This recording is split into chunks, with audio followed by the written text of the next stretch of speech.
Hello everyone. जैसा कि हम सभी ईवीएस सीरीज़ देख रहे हैं जिसमें फैक्चुअल जो एग्ज़ाम में पूछे जाते हैं जिससे प्रश्न बनने की संभावना है। तो इस सीरीज़ के माध्यम से हम लोग इसे कंप्लीट करने का प्रयास कर रहे हैं और इस सीरीज़ का ये लास्ट वीडियो है। इसके बाद आप लगभग सभी प्रश्न जो एग्ज़ाम में आने की संभावना है या जो पूछे जा चुके हैं उस सभी को कंप्लीट कर पाएंगे।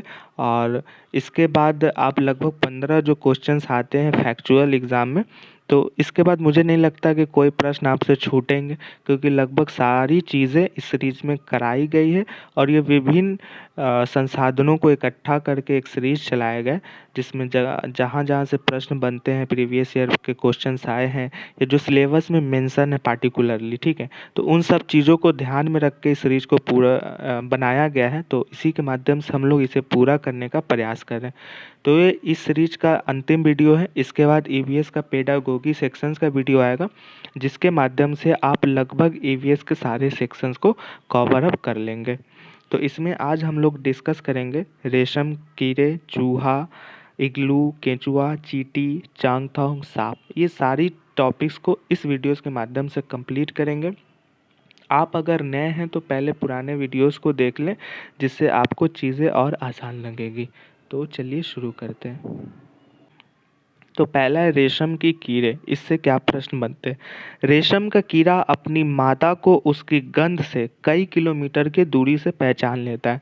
तो बेसिकली प्रश्न जो आएंगे कि रेशम की जो कीड़ा है वो मादा को कैसे पहचानती है? तो वो मादा को गंध से, उसके गंध से पहचान लेती है। दूसरा है चूहा। चूहा की देखने की क्षमता कम होती है, लेकिन इसके सुनने और स्वाद लेने की क्षमता अधिक होती है।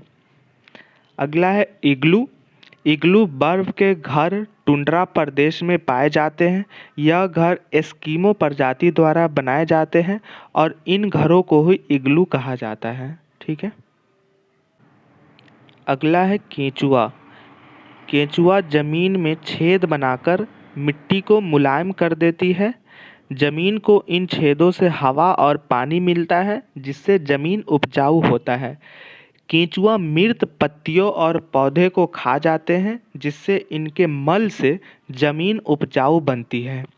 केंचुओं को किसानों का मित्र कहा जाता है, क्योंकि वह किसान की मदद करते हैं और खेत को उपजाऊ बनाते हैं, जिससे किसानों को आमदनी बढ़ जाती है। चींटियाँ। चींटियाँ मिलजुल कर रहती है। चींटियों का काम बटा हुआ रहता है। रानी चींटी अंडे देती है और सिपाही चींटियाँ बील का ध्यान रखती है। काम करने वाली चींटियाँ भोजन ढूंढकर बील तक लाती है। इस प्रकार सभी चींटियाँ अपना अपना कार्य करती है।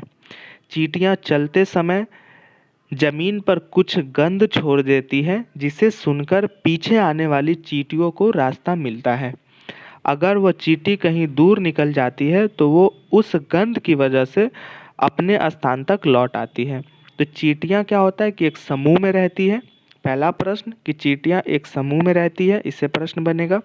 दूसरा, चींटियाँ अंडे देती है, जिसमें रानी चींटी जो है वो अंडे देती है और जो सिपाही है वो उसका बील का ध्यान रखती है। ठीक है। और क्या है कि चींटियाँ कैसे अपने पीछे वाले चींटियों को ट्रैक करती है? तो वो गंध के माध्यम से। केंचुआ आपने देखा, केंचुआ को किसानों का मित्र कहा जाता है और साथ ही साथ ये किस प्रकार से उपजाऊ खेत को बनाता है, इसको भी हमने देखा। अगला है चांगथांग।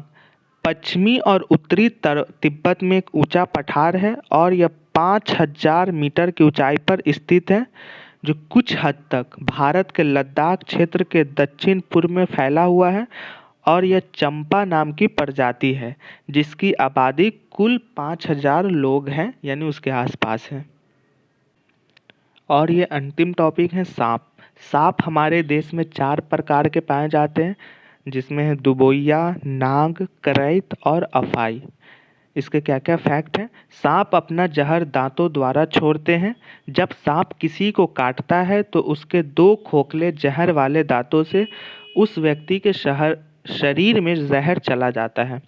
यदि किसी व्यक्ति को सांप काट ले तो उस जहर से बचने के लिए उस व्यक्ति को सीरम नाम की दवा दी जाती है, जो सांप के जहर से ही बनाई जाती है। सांप के दांत नुकीले होते हैं लेकिन अपना शिकार को चबाकर नहीं खाता बल्कि निगल जाता है और वह फिर आराम करता है जब तक उसका शिकार पच नहीं जाता।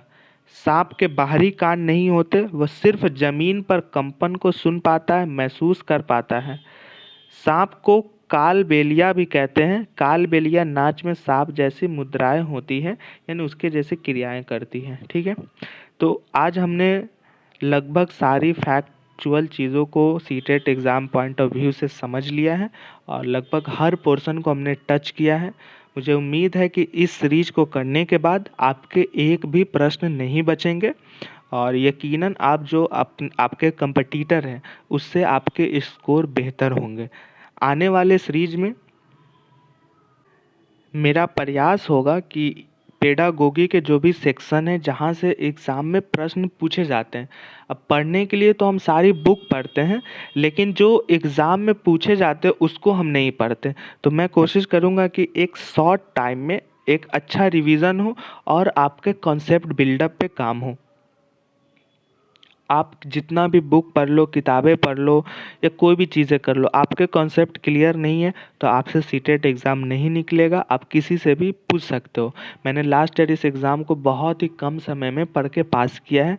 इसका एक ही रीज़न है कि मैंने एनालिटिक व्यू अपनाया, चीज़ों को एनालिसिस किया और उसके अनुरूप काम की। इससे क्या हुआ कि मुझे पता चल गया कि एग्ज़ाम में प्रश्न पूछे कहाँ से जाते हैं और क्या क्या चीज़ें पढ़ने की ज़रूरत है। तो आप इस सीरीज को कंप्लीट कर लिए, जिससे आपके 15 नंबर, मुझे लगता है कि 15 में 15 बनेंगे। कितने भी कम अगर बने तो 12-13 आपके ज़रूर प्रश्न बनेंगे इस सीरीज को पूरा करने के बाद। और आने वाले जो लेक्चर्स है वो ईवीएस के पेडागोगी सेक्शंस के होंगे, जिसके माध्यम से हम लोग 15 मार्क्स के पेडागोगी को कंप्लीट करेंगे। तो नेक्स्ट वीडियो में मिलते हैं, तब तक के लिए धन्यवाद।